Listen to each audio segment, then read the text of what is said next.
Hello everyone. एक बार फिर से हम आए हैं चैप्टर नंबर 4 का क्विक रिव्यू लेके।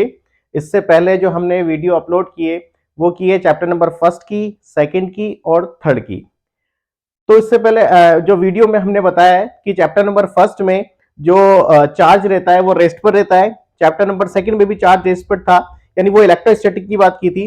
जब हम चैप्टर नंबर थर्ड की बात की थी जिसमें इलेक्ट्रिक करंट की बात कर रहे थे, तो उसमें चार्ज मूव कर रहा था, यानी उसमें चार्ज मूव कर रहा था, यानी इलेक्ट्रिक करंट यानी इलेक्ट्रोडायनेमिक्स की बात की थी। अब हम आते हैं हमारे चैप्टर नंबर 4 पे, जिसका नाम है मूविंग चार्जेस एंड मैग्नेटिज्म। विद्युत मूविंग चार्जेस एंड मैग्नेटिज्म यानी गतिशील आवेश और चुंबकत्व। ठीक है, अब देखिए, अगर हम देखें ये जो वर्ड लिखा हुआ है, देखो इस चैप्टर को समझना है तो मैंने आपको पहले ही बता रखा है। देखो, फिजिक्स को समझने के लिए आपको उसके लॉजिक पे जाना पड़ेगा। तो इस चैप्टर को आपको अच्छे से समझना है तो आप ध्यान से देखिएगा, वीडियो को स्किप नहीं किएगा। बहुत इंपॉर्टेंट पॉइंट बताए गए हैं इस वीडियो में जो आपके आने वाले एग्जाम में बहुत काम आने वाले हैं। तो ये नाम लिखा हुआ है मूविंग चार्जेस एंड मैग्नेटिज्म, यानी गतिशील आवेश। देखो, गतिशील आवेश इसमें आ रहा है, यानी गतिशील आवेश का मतलब मूविंग चार्ज, यानी चार्ज मूव करेगा, यानी चार्ज जो है वो गति करेगा। अब चार्ज गति करेगा तो इसे करंट बोलते हैं। यानी अब हम बात कर रहे हैं किसकी? इलेक्ट्रोडायनेमिक्स की। इलेक्ट्रोडायनेमिक्स की, क्योंकि इलेक्ट्रोस्टैटिक्स में चार्ज स्टेट यानी रेस्ट पर रहता है और चार्ज मूविंग यानी चार्ज मूव कर रहा है, यानी करंट की बात कर रहे हैं। किससे? यानी इसमें भी हम किसकी बात करने वाले? करंट। यानी अगर मूविंग चार्ज है, इसका मतलब ये एक तरह से ये दो वर्ड जो लिखे ना वो किसको डिफाइन कर रहे हैं? इलेक्ट्रिक करंट को ही डिफाइन कर रहे हैं। अच्छा, इसके साथ में जो नाम लिखा हुआ है, देखो वो क्या लिखा हुआ है? मैग्नेटिज्म। क्या लिखा हुआ है? मैग्नेटिज्म यानी चुंबकत्व। यानी इसका मतलब कि जो मूविंग चार्ज है उसका कहीं ना कहीं रिलेशन किसके साथ है? मैग्नेटिज्म के साथ है। किसके साथ है? मैग्नेटिज्म के साथ है। यानी आवेश गति करेगा, उसका रिलेशन किसके साथ है? चुंबक के साथ है, चुंबकीय क्षेत्र के साथ है। देखिए, तो इसके बारे में सबसे पहले किसने बताया? इसके बारे में सबसे पहले बताया ऑरेस्टेड ने। तो ऑरेस्टेड ने एक एक्सपेरिमेंट किया। उस एक्सपेरिमेंट में क्या लिया कि एक कंडक्टिंग वायर लिया और उसको एक बैटरी से, एक एनर्जी सोर्स से जोड़ दिया और उसके नीचे एक क्या रख दी? कंपास निडल रख दी, यानी मैग्नेटिक निडल रख दी। उसका मतलब, मैग्नेटिक निडल का मतलब कि अगर ऊपर जो वायर है, अगर उसमें उसके आसपास अगर मैग्नेटिक फील्ड प्रोड्यूस होगा तो ये मैग्नेटिक निडल जो होगी वो डिफ्लेक्ट हो जाएगी, वो विक्षेपित हो जाएगी। अच्छा, उसमें उन्होंने एक की भी लगा दी, यानी ऑन और ऑफ करने का स्विच लगा दिया। अब जैसे ही उन्होंने स्विच ऑन किया, ठीक है, यानी उसमें करंट फ्लो हुआ, तो देखा तो मैग्नेटिक नीडल जो थी वो डिफ्लेक्ट हो गई। इसका मतलब क्या हुआ? इसका मतलब क्या हुआ कि जैसे ही करंट दौड़ा, यानी जैसे ही करंट फ्लो किया उस वायर में, उसके अराउंड, उसके चारों तरफ क्या प्रोड्यूस हो गया? मैग्नेटिक फील्ड प्रोड्यूस हो गया, जिसकी वजह से मैग्नेटिक फील्ड क्या हो गई? मैग्नेटिक निडल क्या हो गई? डिफ्लेक्ट हो गई। क्या हो गई? मैग्नेटिक निडल डिफ्लेक्ट हो गई। और इसी इफेक्ट को उन्होंने नाम क्या दिया? जो हमारा पहला पॉइंट है, मैग्नेटिक इफेक्ट ऑफ करंट। यानी करंट की वजह से क्या प्रोड्यूस हो गया? मैग्नेटिक इफेक्ट, यानी मैग्नेटिक फील्ड प्रोड्यूस हो गया, जिसे हम बोलते हैं मैग्नेटिक इफेक्ट ऑफ करंट, यानी विद्युत धारा का चुंबकीय प्रभाव। देखो, नाम से ही पता लग रहा है, आइए डेफिनेशन पूछी भी जाती है, नाम से ही पता लग रहा है मैग्नेटिक इफेक्ट ऑफ करंट। यानी मैंने आपको बताया कि फिजिक्स में क्वेश्चन जो है, अगर क्वेश्चन जो पूछा जाता है उसी में उसका आंसर भी छुपा होता है, अगर आपको उसके पीछे का लॉजिक पता है तो। मैग्नेटिक इफेक्ट ऑफ करंट, यानी करंट की वजह से क्या इफेक्ट आ रहा है? मैग्नेटिक इफेक्ट आ रहा है। यानी करंट अगर फ्लो कर रही है किसी वायर में और उसके चारों तरफ क्या क्या प्रोड्यूस हो जाएगा? मैग्नेटिक फील्ड प्रोड्यूस हो जाएगा, जिसे हम बोलते हैं मैग्नेटिक इफेक्ट ऑफ करंट। यानी अगर इसका मतलब क्या हुआ कि किसी भी वायर में, किसी भी कंडक्टर में अगर क्या फ्लो करे? करंट फ्लो करे, विद्युत धारा प्रवाहित होती है, तो उसके चारों तरफ चुंबकीय क्षेत्र उत्पन्न हो जाता है, जिसे बोलते हैं विद्युत धारा का चुंबकीय प्रभाव, यानी मैग्नेटिक इफेक्ट ऑफ करंट बोलते हैं। अब देखिए, अब हमारे पास मैग्नेटिक इफेक्ट आ गया, यानी मैग्नेटिक फील्ड प्रोड्यूस हो गया, चार्ज मूव किया। देखो, चार्ज मूव किया तो क्या प्रोड्यूस हो गया? मैग्नेटिक फील्ड प्रोड्यूस हुआ। इससे पहले वाले जो चैप्टर थे, यानी थर्ड चैप्टर को नहीं, फर्स्ट और सेकंड की बात करें, उसमें चार्ज स्टैटिक था, चार्ज रेस्ट था, तो उसमें कौन सा फील्ड प्रोड्यूस हो रहा था? जल्दी बताइए, आपने पढ़ा होगा, इलेक्ट्रिक फील्ड। क्या? तो इसलिए ध्यान रखना, अगर स्टैटिक चार्ज है, अगर स्टैटिक चार्ज है यानी चार्ज रेस्ट पर है, तो उसके अराउंड जो फील्ड प्रोड्यूस होता है उसे बोलते हैं इलेक्ट्रिक फील्ड, यानी विद्युत क्षेत्र। और अगर चार्ज मूव करेगा यानी करंट फ्लो होगी और उसके चारों तरफ जो फील्ड प्रोड्यूस होगा उसे बोलते हैं मैग्नेटिक फील्ड। क्या बोलते हैं? मैग्नेटिक फील्ड, यानी चुंबकीय क्षेत्र बोलते हैं। अब देखिए, अब मैग्नेटिक फील्ड प्रोड्यूस हो गया, तो अब मैग्नेटिक फील्ड प्रोड्यूस हुआ तो अगर हम तो मैग्नेटिक फील्ड की डायरेक्शन भी हम बता सकते हैं। तो मैग्नेटिक फील्ड की डायरेक्शन यानी डायरेक्शन ऑफ मैग्नेटिक फील्ड बताने के लिए कितने रूल बताए गए? 4 रूल बताए गए। क्या रूल बताए गए? 4, जिसे हम बोलते हैं, फर्स्ट बोलते हैं SNOW का रूल, सेकंड बोलते हैं राइट हैंड थंब रूल, फिर बोलते हैं राइट हैंड पाम रूल, फिर फोर्थ है मैक्सवेल कॉर्क स्क्रू रूल। देखिए, ये 4 रूल बताए गए हैं मैग्नेटिक फील्ड की डायरेक्शन बताने के लिए। अब वो 4 रूल में कैसे कैसे निकालते हैं उसके, ये देखिए कि फर्स्ट जो है वो क्या लिखा हुआ है? SNOW। ठीक है, देखो इसका मतलब समझिएगा, देखो रट्टा मारने की कोई जरूरत नहीं है फिजिक्स में, बहुत आसान तरीके से मैं ये रूल समझाने वाला हूं जो आपको याद रहेंगे, क्योंकि आपके एग्जाम भी आने वाले हैं। ठीक है, तो बिल्कुल लॉजिक के साथ पढ़ेंगे। देखिए, देखो यही बता रहा है अपन को, क्या बता रहा है? देखो फर्स्ट रूल की बात करें, SNOW। ठीक है, इसका मतलब समझो, एस का मतलब पता है क्या है? साउथ, एन का मतलब नॉर्थ, ओ का मतलब ओवर, ऊपर मतलब, और डब्ल्यू का मतलब वेस्ट। अब इसको कैसे इसका मतलब क्या हुआ, इसको हम लाइन में कैसे सजाएंगे? देखो कि इसका मतलब क्या हुआ कि अगर कोई हमारे पास सर्किट है जिसमें करंट फ्लो हो रही है, और करंट की डायरेक्शन, क्यों करंट फ्लो होगी जब तो क्या प्रोड्यूस होगा? Magnetic field. भाई करंट फ्लो होगी जब तो क्या प्रोड्यूस होगा? Magnetic field. जब तो डायरेक्शन बताओगे, है ना? तो सर्किट में क्या फ्लो हो रहा है? करंट फ्लो हो रहा है, जिसकी डायरेक्शन कितनी है? क्या है? साउथ से नॉर्थ है, साउथ से नॉर्थ है। और कंपास निडल क्या रखिए? उसके ओवर यानी ऊपर रखिए। तो जो निडल होगी, वो जो विक्षेपित होगी यानी जो डिफ्लेक्ट होगी, वो कौन सी डायरेक्शन में होगी? वेस्ट डायरेक्शन में होगी। इसे बोलते हैं स्नो रूल, SNOW रूल, जिसकी हेल्प से हम क्या निकाल सकते हैं? मैग्नेटिक फील्ड की डायरेक्शन को बता सकते हैं। दोबारा से सुन लेना जल्दी से एक बार, SNOW, साउथ से नॉर्थ, ओवर और वेस्ट, यानी करंट की डायरेक्शन क्या हो? साउथ से नॉर्थ हो, कंपास निडल ऊपर रखी हो सर्किट के, तो जो निडल डिफ्लेक्ट होगी वो वेस्ट डायरेक्शन में होगी। ठीक है, सेकंड जो रूल बताता है वो क्या बताता है? Right hand thumb rule. अब राइट हैंड थंब रूल क्या है कि हमारे पास कोई करंट कैरिंग कंडक्टर है, मान लो, ठीक है, कोई वायर है, ठीक है, अगर हम इस वायर को हम राइट हैंड से इस तरह पकड़े, ठीक है, कि हमारी जो फिंगर्स है और जो हमारा थंब है वो परपेंडिकुलर रहे। कैसा रहे? परपेंडिकुलर रहे। ठीक है, कैसा रहे? परपेंडिकुलर रहे।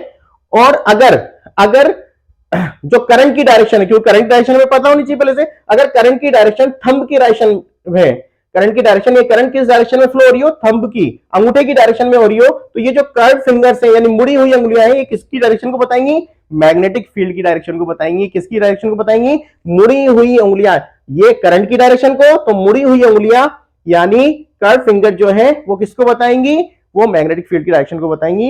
ये था हमारा राइट हैंड थंब रूल। अब ये राइट हैंड पाम रूल क्या है? राइट हैंड पाम रूल का मतलब है कि अगर हमारे पास कोई सर्कुलर लूप हो, क्या हो? सर्कुलर लूप हो, और अब देखो इसका उल्टा हो जाएगा, इसे इसको उल्टा है, ठीक है। अब हमारी करंट की डायरेक्शन कैसी हो? कर्व फिंगर्स के फॉर्म में हो। कैसी हो? कर्व फिंगर की फॉर्म में हो, यानी बुरी हुई उंगलियों की डायरेक्शन में करंट फ्लो हो रही हो, तो ठीक है, तो अंगूठा किसकी डायरेक्शन को बताएगा? थंब जो होगा वो किसकी डायरेक्शन को बताएगा? वो बताएगा मैग्नेटिक फील्ड की डायरेक्शन को बताएगा। वो किसकी डायरेक्शन को बताएगा? मैग्नेटिक फील्ड की डायरेक्शन को बताएगा। ध्यान से देखना कि अगर करंट की डायरेक्शन ऐसी है, करंट जो है ऐसे फ्लो हो रही है, ठीक है, तो जो थंब होगा वो हमें मैग्नेटिक फील्ड की डायरेक्शन को बताएगा। ठीक है, उसके बाद हम बात करें मैक्सवेल कॉर्क स्क्रू। देखो कॉर्क स्क्रू, स्क्रू आ गया यानी पैचकस स्क्रू की बात कर रहे हैं हम, वही बिल्कुल बिल्कुल बिल्कुल आप सही पहचाने। इसका मतलब क्या है कि अगर हम देखो हमें स्क्रू ऐसे ही कसते, ठीक है, बिल्कुल इसी डायरेक्शन, बिल्कुल आप वहीं पर ही जा रहे हैं, बिल्कुल सही जा रहे हैं कि अगर हम क्या करें, स्क्रू को हम कसते हैं तो हम पेचकस को ऐसे घुमाते हैं, ठीक है, तो अगर इसके घुमाने की डायरेक्शन, ठीक है, अगर अगर अब घुमाएंगे तो आगे बढ़ेगा, अगर इसके पेज के आगे बढ़ने की डायरेक्शन करंट की डायरेक्शन को बता रहा है, तो जिस डायरेक्शन में ये मूव कर रहा है, ये रोटेट कर रहा है, वही डायरेक्शन किसकी डायरेक्शन होगी? मैग्नेटिक फील्ड की डायरेक्शन होगी। वही डायरेक्शन किसकी डायरेक्शन होगी? मैग्नेटिक फील्ड की डायरेक्शन होगी। तो ये 4 रूल है जिसकी हेल्प से हम मैग्नेटिक फील्ड की डायरेक्शन को पता कर सकते हैं। अब हम बात करते हैं मैग्नेटिक फोर्स की। अब हम बात करते हैं किसकी, मैग्नेटिक फोर्स की। क्योंकि देखो मैग्नेटिक फील्ड है तो मैग्नेटिक फोर्स लगेगा। जैसे इलेक्ट्रिक फील्ड आपने पढ़ा था ना, इलेक्ट्रिक फील्ड है तो इलेक्ट्रिक फोर्स लगता है। अब मैग्नेटिक फील्ड आ गया तो मैग्नेटिक फोर्स लगेगा। अब मैग्नेटिक फोर्स को हम कैसे पहचाने भाई, कहीं जाने की जरूरत नहीं है, फॉर्मूला याद कर लो, सब कुछ आ जाएगा। फॉर्मूला क्या है भाई, फॉर्मूला है F is equal to Q V B sine theta.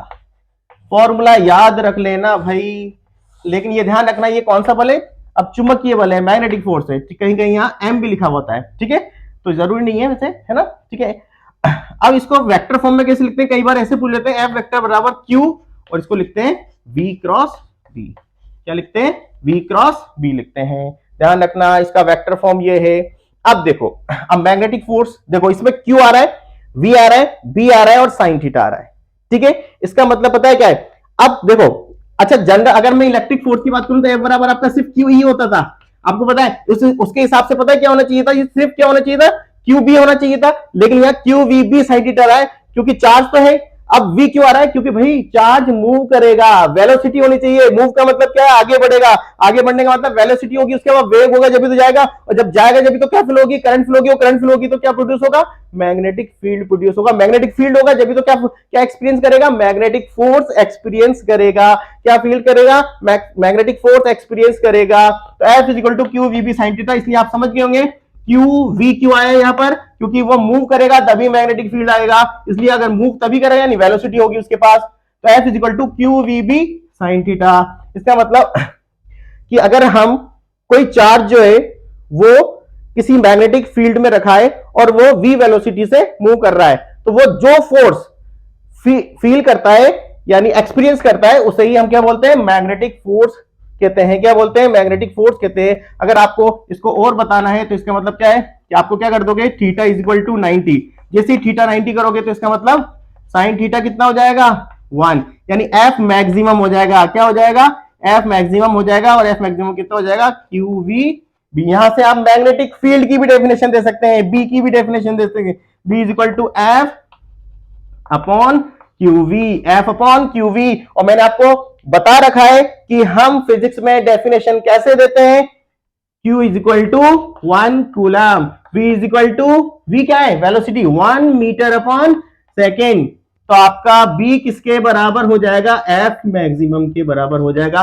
लेकिन यह फॉर्मूला तब आया है जब आपका थीटा क्या है 90 डिग्री। इसका मतलब कि अगर हमारे पास एकांक धनावेश जो एकांक वेग से क्या हो, चुंबकीय क्षेत्र के लंबवत गति कर रहा हो, ठीक है, तो उस पर लगने वाला चुंबकीय बल ही क्या कहलाता है, चुंबकीय क्षेत्र कहलाता है। क्या कहलाता है, चुंबकीय क्षेत्र कहलाता है। हमारे पास यूनिट चार्ज जो कि यूनिट वेलोसिटी से परपेंडिकुलर मूव कर रहा हो तो उस पर लगने वाला मैग्नेटिक फोर्स ही क्या कहलाएगा, मैग्नेटिक फील्ड कहलाएगा। क्या कहलाएगा, मैग्नेटिक फील्ड कहलाएगा।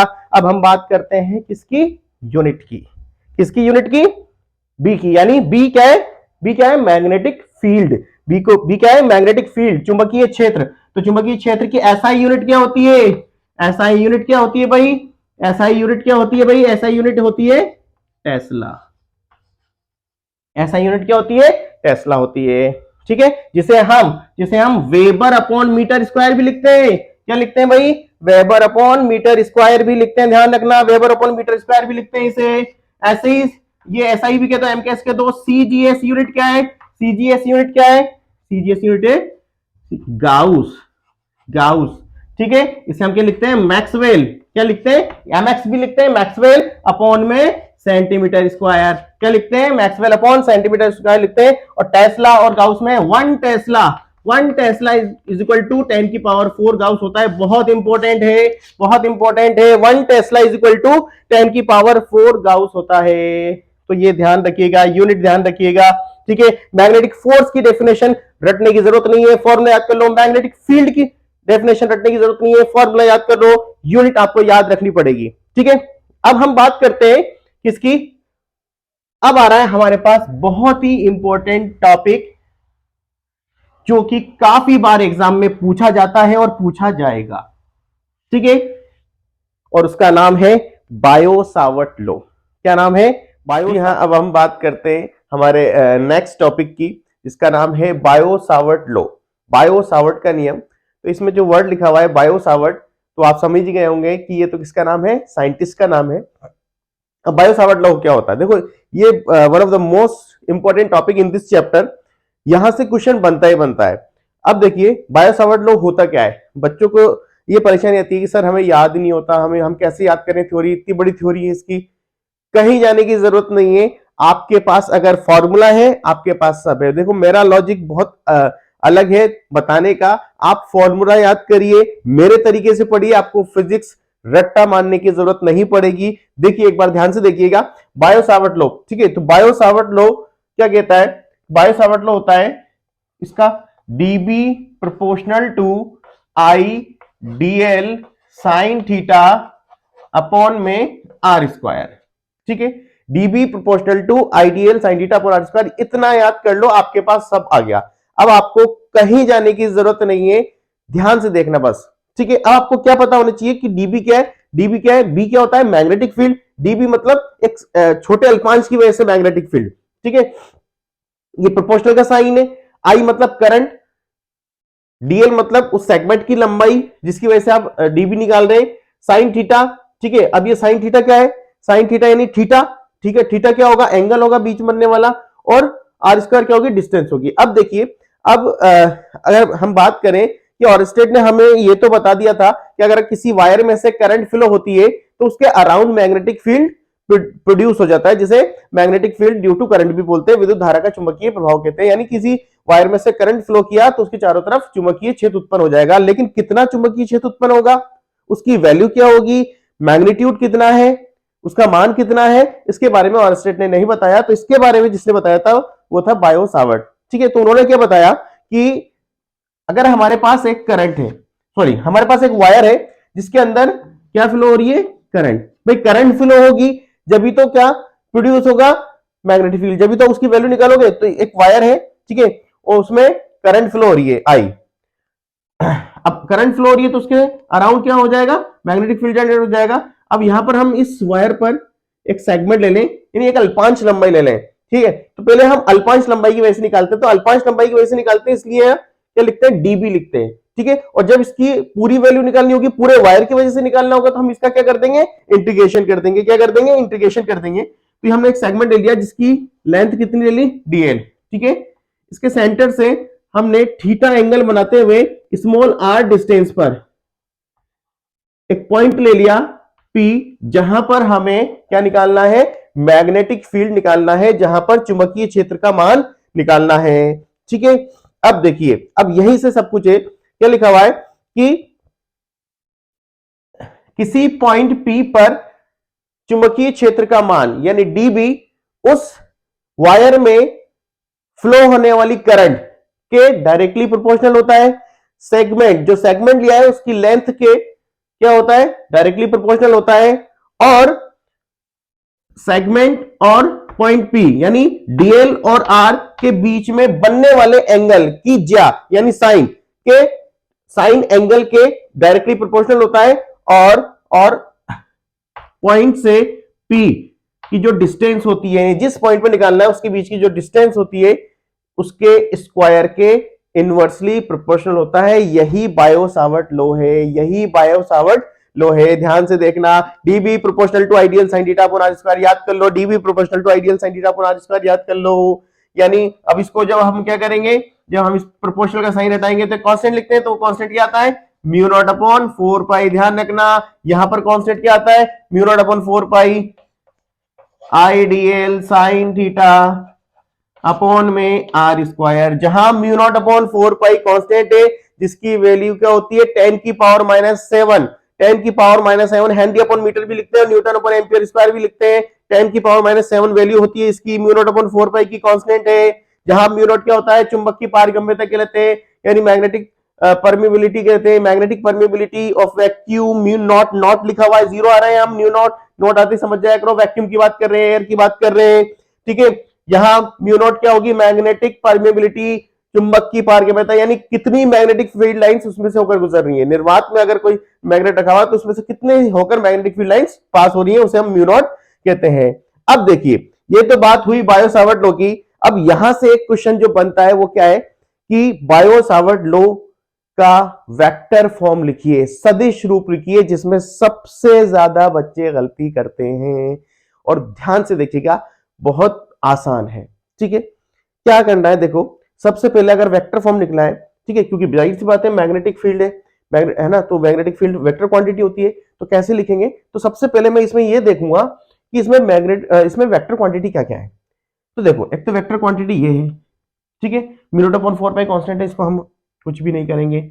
आई स्केलर क्वांटिटी है, डीएल लेंथ, यस, एक एक वेक्टर क्वांटिटी है, साइन थीटा एंगल होता है और आर डिस्टेंस है। हाँ, ध्यान रखना, आर डिस्टेंस है, वेक्टर क्वांटिटी है, लेकिन स्क्वायर जब लग जाता है तो वो वेक्टर क्वांटिटी नहीं रहती है, फिर क्या बन जाती है, स्केलर क्वांटिटी बन जाती है। ध्यान रखना, ये स्केलर क्वांटिटी बन जाती है। अब देखिए हमारे पास ये, अच्छा बीच में साइन थीटा आ रहा है, तो साइन थीटा आ रहा है, देखो क्या होता है कि हमने दो प्रोडक्ट पढ़े, वेक्टर प्रोडक्ट में दो वेक्टर प्रोडक्ट पढ़ते हैं, डॉट प्रोडक्ट और क्रॉस प्रोडक्ट। कौन से, डॉट और क्रॉस, स्केलर और वेक्टर, यानी ए डॉट बी और ए क्रॉस बी। तो आपको पता होगा जब ए डॉट बी लिखते हैं तो A B cos theta answer आता है, और ए क्रॉस बी लिखते तो ए बी साइन थीटा आता है। यानी अगर यहां कॉस थीटा होता तो इसका मतलब यहां डॉट होता, और लेकिन यहां क्या आ रहा है, साइन थीटा। इसका मतलब मुझे यह पता चल चुका है कि बीच में जो लगेगा, दो वेक्टर क्वांटिटी के बीच में जो साइन लगेगा वो क्या लगेगा, क्या लगेगा, यस यस, क्रॉस लगेगा। क्या लगेगा, क्रॉस लगेगा, यानी क्रॉस प्रोडक्ट मुझे लिखना पड़ेगा, क्योंकि यहां कौन सा एंगल आ रहा है, साइन थीटा आ रहा है। साइन थीटा ने मुझे क्या बता दिया, साइन थीटा ने मुझे बता दिया कि क्रॉस लगेगा। लेकिन अब क्रॉस तो लगेगा, लेकिन क्रॉस हमेशा या डॉट हो, वो दो वेक्टर क्वांटिटी के बीच में लगता है। मेरे पास तो एक ये, तो एक वेक्टर क्वांटिटी और स्केलर क्वांटिटी के बीच में तो लगा ही नहीं सकते हम।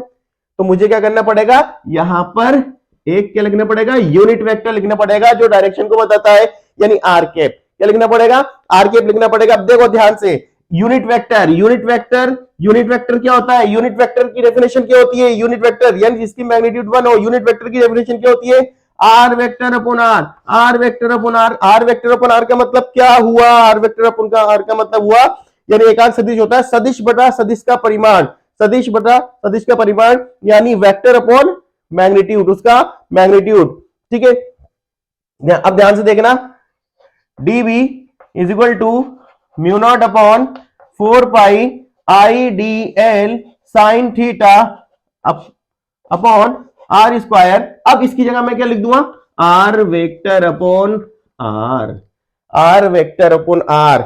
हाँ भाई, ये वेक्टर, अरे दो वेक्टर आ चुके हैं, दो वेक्टर आ चुके हैं हमारे पास।